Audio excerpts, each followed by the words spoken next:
Good morning, everyone. Welcome to another episode of the Fit and Well podcast. My name is Jamie Meldrum, wellness coach at Durham College, and you all know my co-host, Angela Wood, with the Flex Center at OnTech and Durham College. And we have a awesome guest today who we are super pumped to talk to. He is a breathwork facilitator, teacher, trainer, practitioner. You might find him swimming in Lake Ontario in the middle of winter. And he is Steve Beattie, who is a trained, certified Wim Hof Method instructor. And super happy and excited to have Steve on the podcast, talking about breath work, talking about cold exposure and interesting things within that realm, things that seem to be coming to the more mainstream. They're becoming more popular, more well-known in the health and wellness area. So Steve, welcome. Why don't you tell us a little bit about yourself? Oh, sure. Well, and thank you for having me here. This is great. I love spreading the good word about breath work.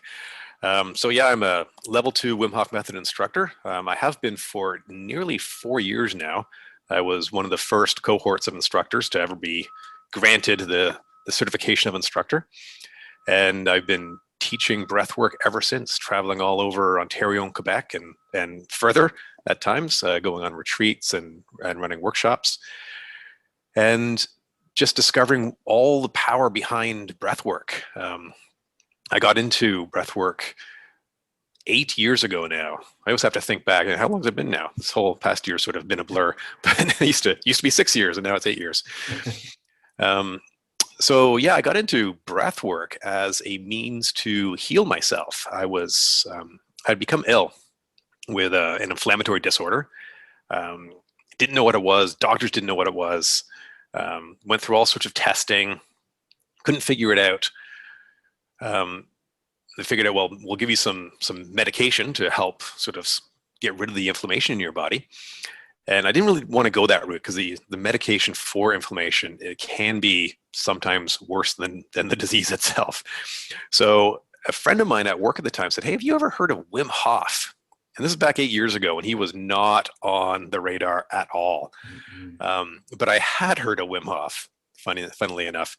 I'd seen a documentary years before that, maybe 12 years ago or so, about this crazy Dutch guy who was running a marathon distance in the Arctic Circle at minus 40 degrees in just his shorts.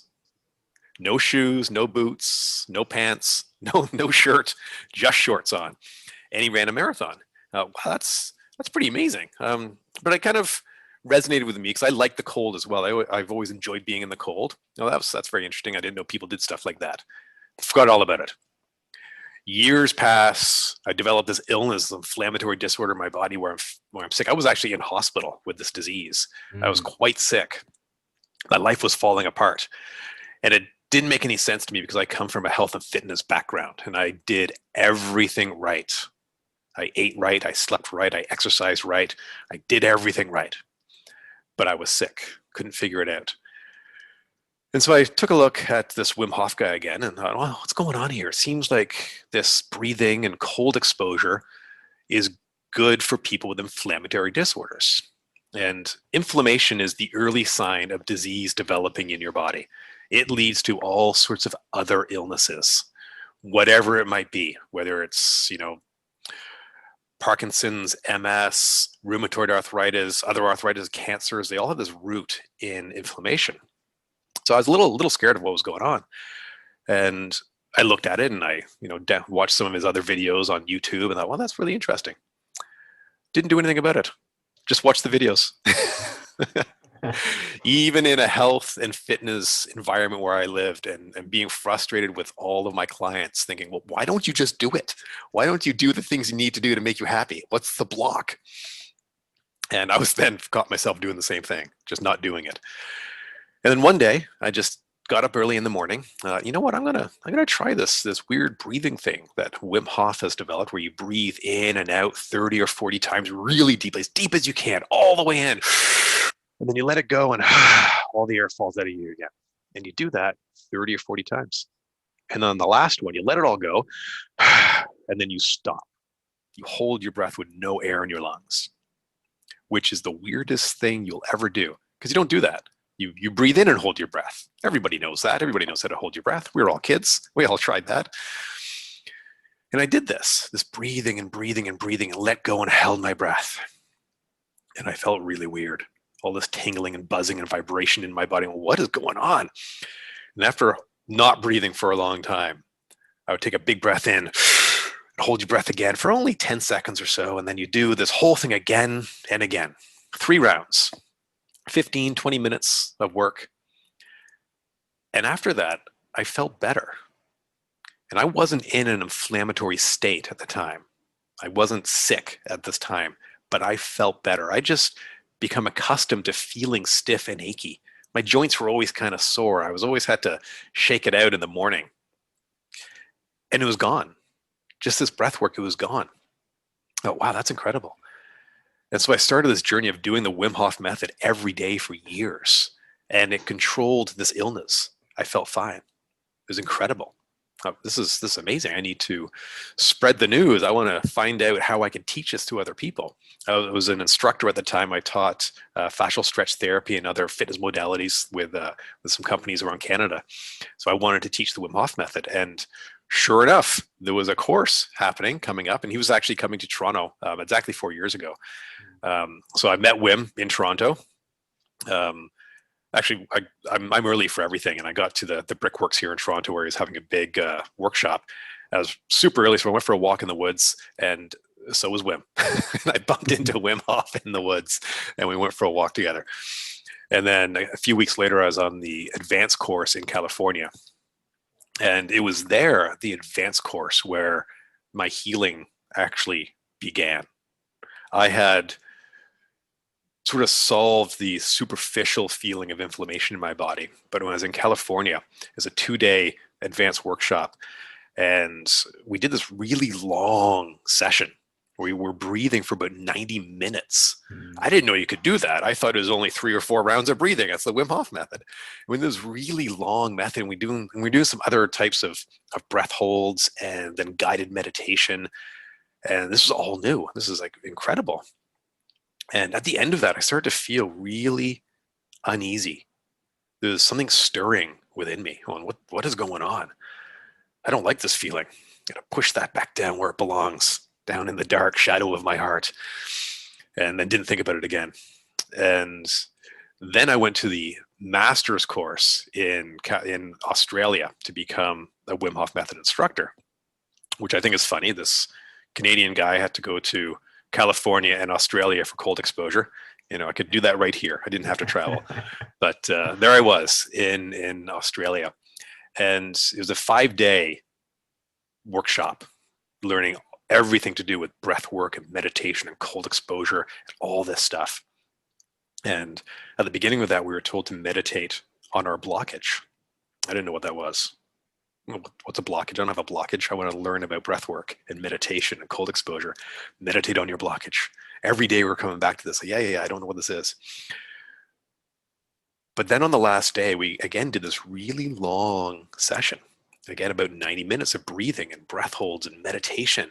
And I felt this thing bubbling up again, deep inside me, like up into my heart and into my throat. And I'll get that back down there. That's getting in the way of finding my blockage. And the last part of this is the very last day, we went into the ice bath. I was with Wim Hof in this ice water. And when you have an ice bath, there is no hiding from the stress. When you go into cold water, it is shocking. And you gasp in and you have to control your breath and exhale and let all of that energy go.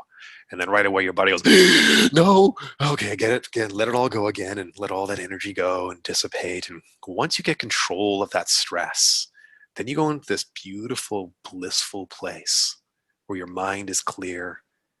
And it was in that moment where something snapped inside of my head. And it was like my brain is a Rubik's Cube, and it suddenly went click and all the colors lined up. And I could see everything in my life perfectly. Everything. Everywhere I've been, everywhere where I was, and everywhere where I'm going. I could see everything all at once. And that's when that blockage came out. Just exploded. with emotions. And I started to cry. And I don't cry. I'm a man. Men don't cry. Men with a big beard. Man with a big bushy beard. It was bigger then too, actually. Yeah. But all this stuff came out of me, and I realized that moment that that was the first time I had cried in 32 years. I'd shut it off a long time ago, and I did not have any means to access emotions. So I had a flat emotional existence. No highs, no lows, just flat. That was my blockage. And looking back now, that was the driver of this inflammation in my body. Emotions and trauma that you do not process will manifest itself somehow in your life. It will circle back and get you. You will have to process it, whether it's through disease, whether it's through physical or emotional disease, or breaking down somehow. It will happen to you. And so that was 4 years ago, and that's when my true journey began, and that's when I actually understood what the Wim Hof Method is. It's all good fun to do these rounds of breathing and hold your breath. You feel very euphoric, and oh, that's amazing. I feel so good and energized and focused. You go into the cold water, you get a rush. It's challenging, it's fun, and it helps you understand a lot about processing stress in your life. Stress is a wonderful tool in our body. It keeps us alive. In fact, you got out of bed this morning because of stress. You have a stress response a couple hours before you wake up. Cortisol levels rise, your blood pressure goes up, your heart rate increases, you shake off sleep, and you get up. Stress wakes you up. Stress keeps you alive when you're being attacked by a saber-toothed tiger. Not very many people have been attacked by a saber-toothed tiger lately. and not that long ago. But now we carry our saber-toothed tigers with us in our pockets. And they growl at us every now and then, and we have to check in to see if it still likes us, right? There it is.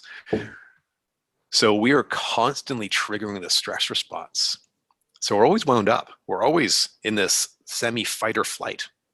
So our limbic system, which is where our stress center is always on the lookout for survival. And so the part of our brain that makes us human is kind of going, okay, well, I'll just shut up then. You know, the panic mode is in charge. And so we just have this runaway wild animal in our head, that the wild primitive part of our brain is in charge of our lives. And we're supposed to be functioning like human beings. We don't stand a chance. When we go into this breath work, we start to reactivate that part that makes us human, a prefrontal cortex. And it's that part of our brain where we have our bonds with each other. It's where we make friends and fall in love. It's where we understand lessons of the past and plan for the future. Instead of dwelling in the past and worrying about the future. That's what the worrying part of the brain does. The part where we're at peace and present with ourselves has gone offline. And you know what, Steve, an incredible story, by the way.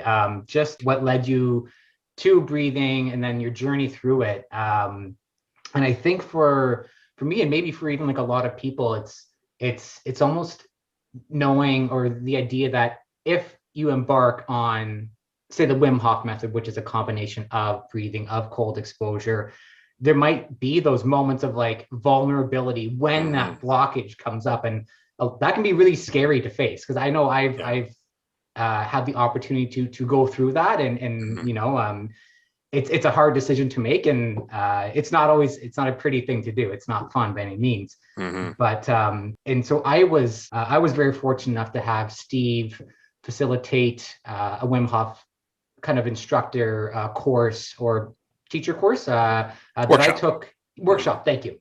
About 2 years ago in London, and it was my first ice bath, first experience with the breathing. And I mean, I think for most people, how you described the breathing, that euphoric, the sensations, the buzzing, the vibration in my face, in my shoulder, like everywhere, it was nothing like anything I've ever experienced before. And just through, you know, some sort of semi-moderate intense breathing for 30 or 40 seconds with that breath hold, like you said. And I the vivid memories from that day are going to be with me for a lifetime.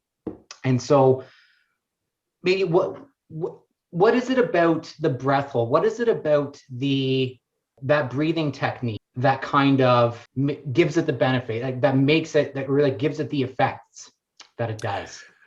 There's lots of parts to that. That's a long answer, but upfront, the immediate response that you get from it is that when you are breathing like this, you are changing the carbon dioxide levels in your body. We breathe not because we need oxygen. We breathe because we have to expel carbon dioxide. That's why we breathe. Our brain has no idea how much oxygen. Our cells know, but our cells don't communicate with the brain in that way. So we breathe when CO2 levels become high. That's what happens. So the immediate benefit of the breath work is that you are resetting your carbon dioxide tolerance levels. We all have a tolerance level in our body. When CO2 gets too high, we have to breathe. So if you are a chronic overbreather, if you are stressed, if you think about a normal breath, we breathe in and we breathe out, and there's a little pause. We breathe in and out, and a little pause at the bottom. You should. When you're stressed, we gasp in and we hold, and so we flip it upside down, and we're over breathing when we do that. We're just breathing in part of our lungs. We're not fully using our lungs. It's just high in our chest.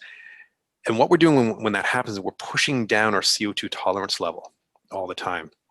So when we have a low tolerance for CO2, we have to breathe more because we have to get rid of that CO2.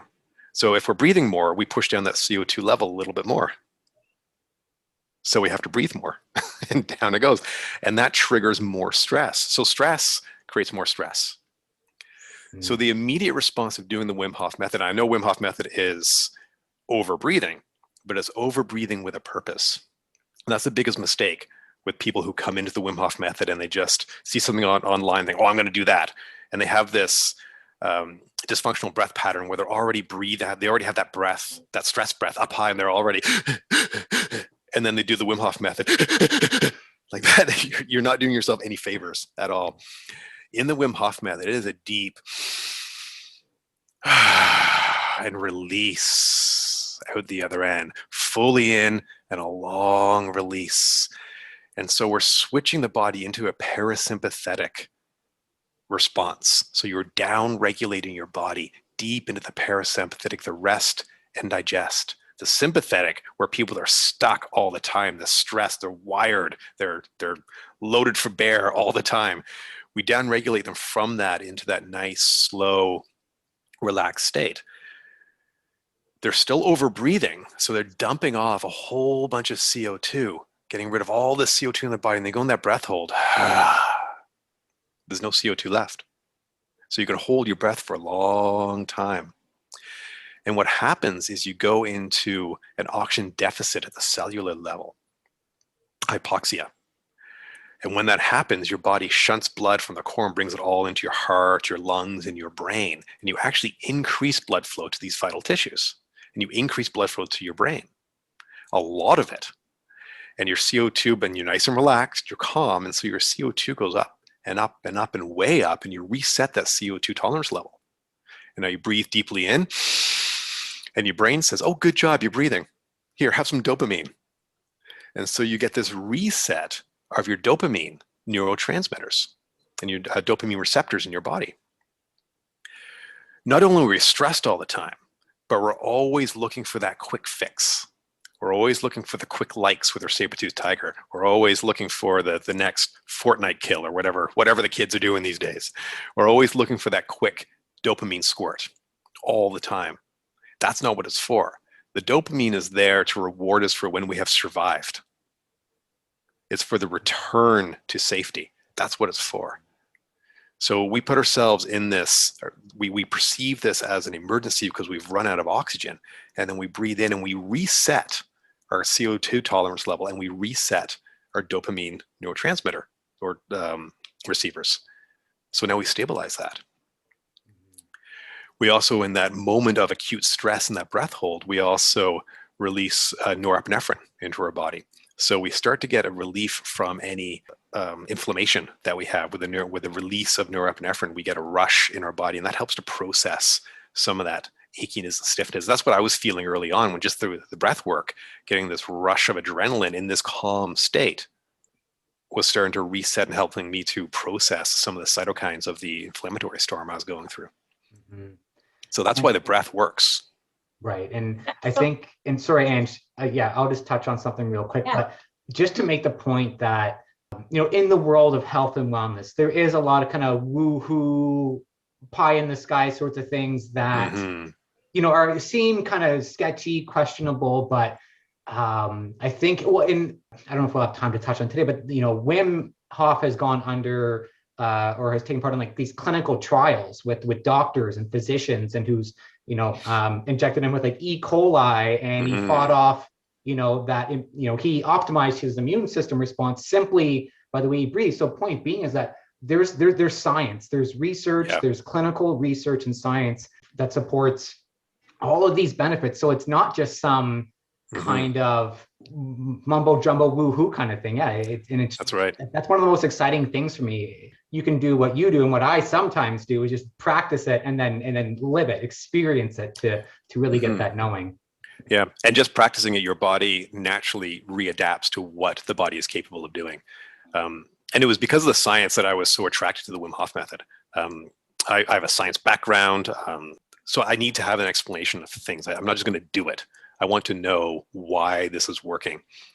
And so then there's all sorts of, and Wim goes under the spotlight all the time. He's done all sorts of tests. The E. coli test is, he was insisting that he could control his immune response to an attack. And the scientific community says, no, that's part of your autonomic immune response. You can't control it. It just happens. You're either sick or you're not. That's it. And he said, no, I think I can control it. And it took years until he found a university researcher who would actually test him. And so what they did is he was in a clinic and they injected him with an E. coli bacteria, dead, but it triggers a massive response in the body. It's what they use when they're testing drugs for the flu and the cold and stuff like that. They make people violently ill and then give them the drugs that they want to test to see if it cures it. It never does. So they injected him with the E. coli, and then he went into his breath practice and his mindset training, his meditation, and controlled his immune response to it. Partway through, like, he didn't know what he was feeling at first, but he was telling folks, and he started to get a little bit of a headache, and there it is. There's the thing to focus on, and he found that point in his body, and then began to meditate on the headache and suppressing it and breathing and feeling the inflammation, pushing it back down. And he did not respond with an inflammatory attack in his body. But even still, the doctor said, well, Wim, you're just a freak. And said, no, I can train people in this method and we'll see the same results. So, well, we don't have 20 years to train people in this method. He said, no, I can do it in a week. So he took 20 university-age men from Radboud University in the Netherlands and took them to his place out in Poland and trained them on his breath work and cold exposure and mindset training. The mindset's a key part here. And then went back to the hospital after just a week. They did the same test, same results. These people who were only trained for 5 days, actually it wasn't a full week, it was 5 days, they were also able to control their autonomic response to the E. coli bacteria. The control group was not so lucky. They were violently ill, but he took the control group to his farm after that and taught them the method too. So they still got something out of it. So that's what put it on the map. Now we know that this works. And he's been in all sorts of other studies since then. The most recent one was at Wayne State University in Michigan, where they were trying to figure out, like, how do you control your body temperature? How do you do that? How do you just turn it up? And as it turns out, it is part of staying focused on creating heat in your body. But most of that heat is actually generated through the intercostal muscles in your ribs. When you breathe deeply in and out, you are expanding and contracting the intercostal muscles, internal, externally, and they generate tremendous amount of heat, more so than other muscles in your body. But makes sense if you think about it, because you have to keep that stuff warm. On cold winter days, you can't be breathing in minus 40-degree air into your lungs. You'd crystallize and you die immediately. So you have to heat that stuff up really fast. And so it was that exaggerating breathing through there that he was able to do it. So yeah, it's so fascinating. And I love that you've mentioned, the science behind it, because I think, as you mentioned, Jamie, it's, can be looked upon like some other things that you said, kind of airy fairy, and where's the real proof? So it's nice that that's there. And one thing that you were saying earlier, Steve, that a lot of things that you mentioned to me really resonate with the fitness world still. So when you're talking about people breathing, okay, I'm going to go online, find the Wim Hof method, and just follow it. It's like somebody not using the gym or not using a trainer, and then they do a squat. They do a squat so poorly that they ingrain that improper foundational movement of a squat, so that then they get injured. And well, Wim Hof doesn't work because I tried it for a month and it didn't work for me. Well, that's where you come in, I think, and that the importance of people like you to watch me breathe and say, "And you're still not breathing properly. Here's what I need to see. Here's what you should be feeling." Because I think so often we're such a consumer of whatever, give me whatever I can find. I've heard Wim Hof, I'm going to look it up, I'm going to do it. But we don't do the real work of seeking the assistance that we need to do things properly a lot of the time. So yeah, to me, that just, I could just see the parallels for sure with fitness. Yeah, and that is absolutely right. The first part of my Wim Hof Method Fundamentals course that Jamie did, the first hour of that is teaching people how to breathe. It's the original primal pattern movement that we have in our body. The first thing you did as a human being was breathe. And we've forgotten how. As a whole society, people don't know how to breathe anymore. It's incredible. It's shocking. But as fitness people, you see that in the gym all the time. People don't know how to squat. They don't know how to hinge their hips. We breathe 20,000 times a day, at least. If you do any motion incorrectly 20,000 times, you're injured, without a doubt. So people are injuring themselves with this poor breath pattern that they've developed because of stress, simply because of stress. And so the first hour of this course is just teaching people to re-engage their diaphragm, learning to breathe from their belly. And it takes a long time. And that's another dysfunctional pattern that you see all the time when people know they're supposed to breathe from their belly. So when they breathe, they just push their belly out. That's not using your diaphragm. That's just pushing the Molson muscle out. That's all you're doing. That diaphragm is a 3D muscle that's supposed to pull down into your pelvis, and that creates a vacuum in your lungs. And then then the passive exhale is there's a very tight ligament that pulls that diaphragm back up and pushes the air back out. So it's a slow contraction to draw the air in, then it springs back out as the air falls from your body. But that diaphragm is connected to your pelvis, your hips. Your hips are connected to your feet. You could be breathing wrong if you have poor foot function. It runs all the way through your body. Your whole body is this interconnected, dynamic thing that everything needs to be addressed. So even before we learn how to breathe, I actually guide people through a stretch routine to just open up the body and loosen up their hips so that their diaphragm is now anchored with their hips so that they can now utilize their diaphragm properly to breathe properly. And then we go into the Wim Hof method. But if you come from sitting at your desk, all hunched over, typing away, stressed, and then, okay, let's go to the Wim Hof method, you're not helping. And the biggest thing that I get when people come in, or most of the comments that I see is that I've been practicing Wim Hof method for a week and I get a really bad pain in my neck or I get a headache after I do it. Well, that's because you're breathing from your neck. You're overusing these muscles that have no purpose in this method at all. It should all be low down in your body. So if anybody's practicing the Wim Hof method and their shoulders and their neck hurt or they get a headache doing it, you have to address your breathing. And that's the biggest thing with teaching the fundamentals program now. When I started teaching it just over 3 years ago, when I was fully certified, people come to the workshop and one person had heard of Wim Hof and he brought all his friends. And they're all, we're doing a what now? They had no idea. And then it started to change. And now everybody has heard of Wim Hof. Everybody understands what it is. Everybody's seen the videos. Everybody saw the Goop show. Like everybody knows what the Wim Hof method is. And so now I get people coming in. They just want to, they want to do it. They know it's good for them, but they're not getting any benefits and they want to know why. And it's always because of they're not breathing properly and their mindset isn't there. What are you supposed to be thinking about while you do breath work? That's the trick. Maybe that's a great segue. So if and when they learn about Wim Hof, or they're hearing and learning about breath work, what are your thoughts on, if you were to share with someone who's interested in breath work, doesn't know where to look, where might someone begin? Well, with me, you go to my website and talk to me. There's all sorts of breath modalities out there, and Wim is the first to say, like, he didn't invent breath work. He studied all sorts of pranayamic methods, the Tuomo monks, yogic methods of breathing. That's where his style of breath work comes from. And it overlaps with all sorts of other styles, the shamanic breath work. There's lots and lots of different types of breath work. And when you look at original peoples around the world, they all have some form of breath work involved in what they do.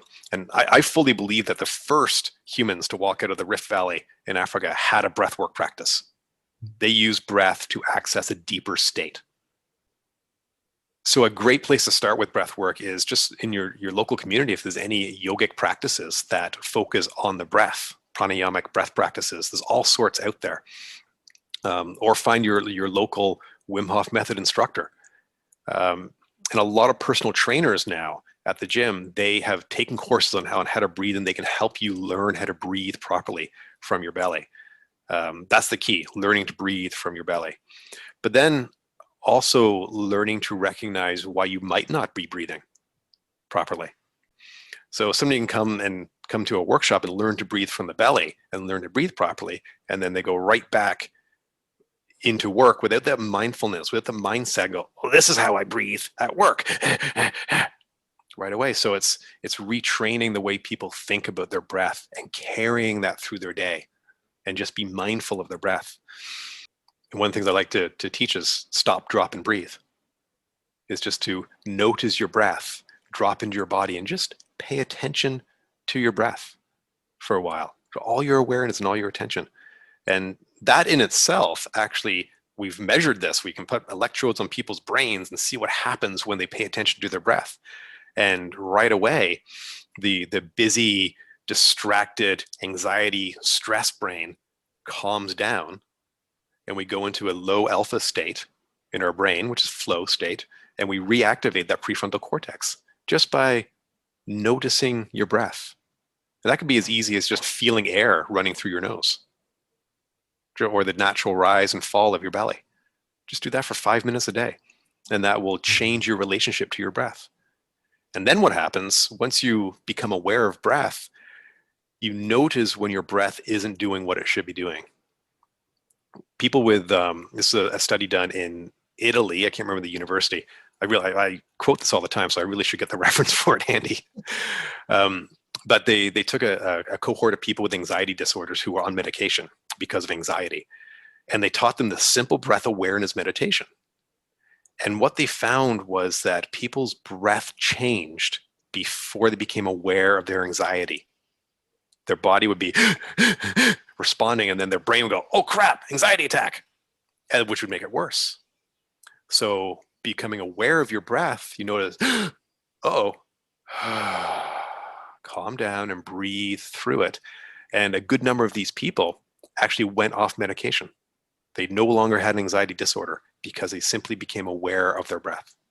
Well, when you're speaking there, kind of reminded me of, having that awareness would be like those people that have, if you have epilepsy and you have that dog that can detect it, only we need to be able to detect it ourselves. And like, that really resonates with me. And also what a big connection with mindfulness, like you were talking about mindset. If I'm not aware of my breath, even at any part of the day, how am I going to be aware of when I'm stressed? Your mind's way off in other places at that point. Yeah.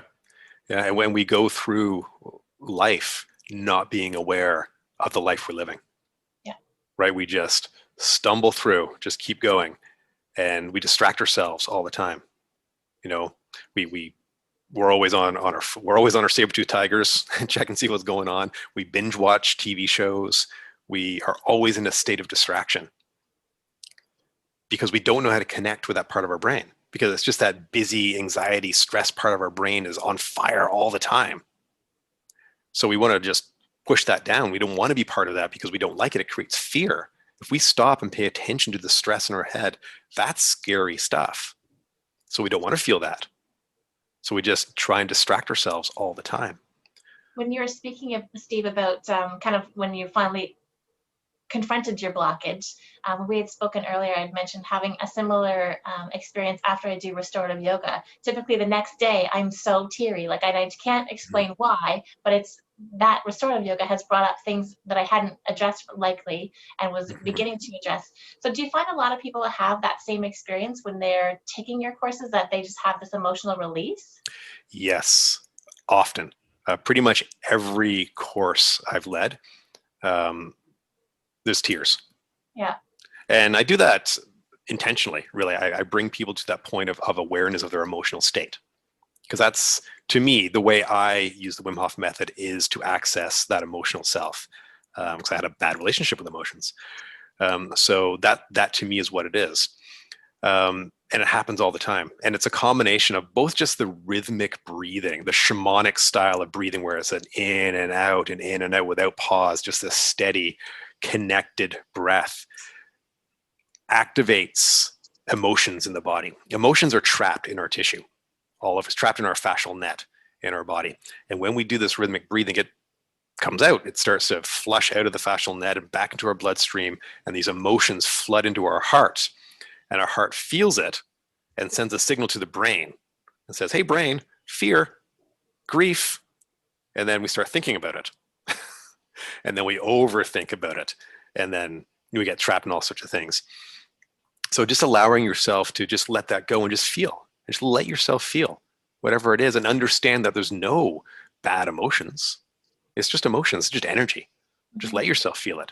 Now, big caveat here, if you have PTSD, severe trauma in your life, don't, do this carefully. Work with a therapist who can help guide you through this. But breath is a great way to access those emotional tools because it starts to mobilize it in your body and allows your heart to feel once you're aware of your heart.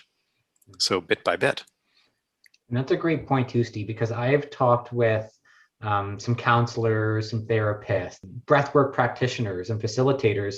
And what they're finding is within the training courses that they go to, there are a lot of therapists and counselors who want to bring breathworks into their clinical practice, into the healing that they try to, do with people. And so, yeah, just a super important point that, breathwork is probably not going to be a cure-all, be-all for every single thing. And yeah, we do want to make sure that we do have other kinds of support if there is a lot of, emotion and trauma and things within us. Can't stress that enough, because we can do a lot of self-healing, and there's a lot of information, and that's a thing in the health and wellness field now too that I'm seeing more of. It's this self-healing sort of approach, which is amazing. And I think there's so much more that we can learn from that. But at the same time, we can be super resilient and confident, but we sometimes just need that professional support or support of someone. Yeah, there's the integration piece is so important. Like Ange, like you said, like after restorative yoga, the next day you feel very emotional and very raw with that. You were integrating your experience from the day before, and that can take years to integrate depending on what's happened. So you need to be very, very aware. And that's a lot of the time, that's what goes wrong in this industry, is that people just want that peak experience. They go to it, something happens, and all their friends are going, rah, yeah, that was so much fun. And you're in the corner thinking, oh my God, my life is falling apart. What's going on? Who do I turn to? That experience like everybody else did. I'd done the breathwork course with you probably about a month ago, and I was so relaxed, but I wouldn't say I had all the tingly stuff. I'm like, I must be doing it wrong because I didn't feel it. But again, I think from my background, I just know I probably need to do it more than just once to have this feeling, and I could have not been doing it exactly the way I should have been either. Quite possible. I suspect you were. You seem like you know how to breathe, but a lot of the time when people come to my online class that I teach every Sunday, when you're doing it for the first time, especially when it's just online and you're not too sure what's going on, there's a big part of your brain is saying, hold on a second, what's going on? You're holding on for dear life. When you come back and do it again and again, people go deeper and deeper and deeper into it. And then they start to have these amazing transformative experiences, seeing flashes of light, out of body like experiences, floating, and all sorts of incredible stuff. Like I would even say a spiritual experience with breath work. And then phase 2 happens. Then you want to do that again. And then you're back to where you started because that egoic mind is saying, well, let's go do it again. And you can't. As soon as your mind is involved in this process, you can't get to where you want to go. You have to let go of the mind, which is the funny thing about mindfulness and mindset training. It's actually letting go of your mind is what you're trying to do. But then you get stuck in this feedback loop of your mind telling the mind not to be a mind. And so on and so on. The hammer cannot hit itself. And that's exactly what you're trying to do. So it takes a lot of practice. So you can enjoy all the wonderful euphoric feelings of breath work. But then as you start to go deeper, it's learning to surrender into the breath work and letting the breath do its thing and just letting it go and using it as this tool that just flows through you and releases all this stuff. I can so relate to, what you're saying about the mind and just how busy it is and how powerful it is. So often especially after maybe I haven't meditated for a couple of weeks, maybe a few months, and I'll sit down on my pillow or my cushion and start meditating, and then busy mind, and then I'll realize that, okay, you're calm now. Like, wait a minute, you're thinking again. And then, but at least I have the awareness now that oh, you're thinking again is the mind activating again. And so it's like I have that familiarity with that thing that loves coming up in my brain or in my mind. So it's a really funny sort of thing to experience. Yeah. And there's lots of tools that we can use to start training ourselves to let go of the mind, which we'll circle back to breath work, just spending time noticing your breath. So now you're focusing on your breath. So you're not focusing on your thoughts, you're focusing on this physical thing. You can also find a physical sensation in your body. The hands are good too. Just focus on the feeling in your hands. And just like there's a tingling of life deep down in the cells of your hands that you can dial into with practice. And then just being aware of that. And then that's when you'll suddenly come back and think about something. Oh, I was not here for a long time. And that's when you're in that meditation. I know we need to wrap up soon, but one more question for you that people watching might want to know. So is breathwork for everybody? So you mentioned you went or were drawn to it after your inflammation disorder. We've heard about research and anxiety and improving anxiety. Do you find people coming basically looking for this, I have this and I think breathwork will help. Are there some overriding kind of categories or populations that breathwork you find are being drawn to breathwork? People who are being drawn to breath work are people with inflammatory disorders are drawn to it because there's a lot of evidence around that. So that's from an illness perspective, that's a big cohort of people who are coming in. There's a lot of people who are coming for that peak experience. It's a thing to do, so people are doing it, but it's a sneak attack because they come in and they want that peak experience, but then they get this different experience. So it sets them on a journey of healing something that they didn't know they needed to heal. And so that gets into a lot of the emotional processes in there. And then people use it for meditative purposes. Now in the Wim Hof Method, we do have contraindications. Okay. If you have active, uncontrolled epilepsy, you should not do breath work. It can trigger an epileptic event. So that is like the big no-go. It hasn't been tested on pregnant women, so we don't say do it. We're probably not going to test it on pregnant women. And then also people with active heart disease as well, congestive heart failure and that kind of stuff, and angina, because of the stress and the changes in blood pressure. As you do the breath work, it can trigger cardiac events too. And then the cold as well can also trigger that as well. So these are, check with your doctor if you have heart disease. Epilepsy is a no-go. And, if you're pregnant, just be at one with your body. So those are the big things. But people who, in my workshops, I'm actually, for whatever reason, there's different instructors online. You see the groups of people that they work with, and there's lots of instructors who work in the MMA, CrossFit environments. And then there's lots of people who work in the yoga environments. People who come to my course seem to be middle-aged women are the biggest single piece that comes to my workshops. And it's people who are learning to get back in touch with their body, learning to get back in touch with their breath, learning to get back in touch with their emotions. They've been giving so much for so long that now they're working on themselves again. So it's it's a big piece of just working on yourself, is getting to know yourself, and your breath is the gateway into yourself. It's the gateway into your emotions, into your heart, and just feeling through your breath. Mm-hmm. And so, Steve, to wrap up for this awesome podcast, if people are interested, we know what breathwork kind of is, what it can do for us, maybe what some cold exposure can do. If they were interested to tune into your, sessions on Sunday, how do people connect with you? So my website is breathinginnature.com. And then on that page, you'll see all sorts of stuff. I have a class that runs 3 times a week, Sunday, Monday, and Wednesday. The Sunday one is the big one. It's open to everyone. There's lots of instruction. It's Sunday at 10 a.m. Stoic breath. You just sign up. It's a Zoom thing. You just sign up, and it's good to have headphones on and a place to lie down. You get a little instructional video with that to watch, so you know before you go in what you're getting into. So the Sunday at 10 a.m. one is the big main event. But I also do one-on-one coaching, which I can be reached through my website, breathinginnature.com, for all sorts of programming that I do through that as well. And fingers crossed, all my fingers are crossed. Very, very soon, I hope to be hosting live workshops again. I travel all over Ontario and Quebec, all over the place. Have Ice Tub will travel. So I'm actually looking for places to host. I go to people's gyms and studios and facilities that can host a workshop, just an open space. So if you're listening out there and you have a place to host a workshop, once we open up again, which I think is soon, maybe another month, we can start gathering. We can hook something up.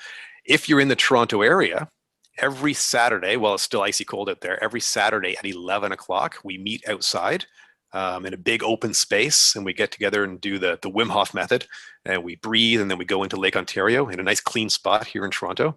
There is one down at Humber Bay East. So we get together and do our cold exposure there. And it's just a great community.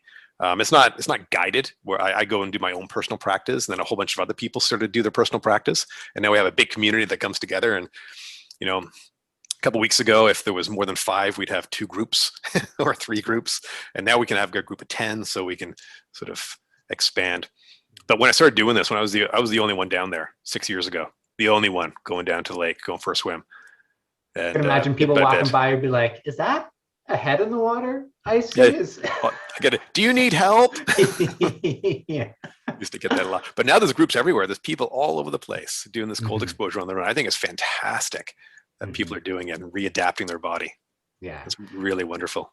Yeah. And if the group that, if the group that was present when I took your workshop in London is sort of a testament to the kind of community. Yeah, there was amazing, kind, down-to-earth people who just wanted to improve their wellness, overall, I think, from what I remember from the conversation. So yeah, great community. Yeah, for community, there's a lot of people who come to the group. My group that I'm part of we're there for community. We're there to support each other. We're not there to see who can hold their breath the longest, who can suffer in the water the longest. It's not about any of that. In fact, it's the exact opposite of that. It's noticing what happens to yourself when you're in these situations. And it's just wonderful. Also quite active on the Wim Hof Method Toronto Facebook group. There's also Wim Hof Method Canada Facebook group and Ottawa Facebook group. So you can always log into those if you want to be part of the Facebook stuff. Awesome. So lots of ways for people to connect with you, Steve. Thank you so much. Yes, super informative, super interesting. Yeah. Loved having you and loved the conversation today. Yeah, great fun. Thank you so much for having me here. Thanks. All right, everybody, stay fit and stay well.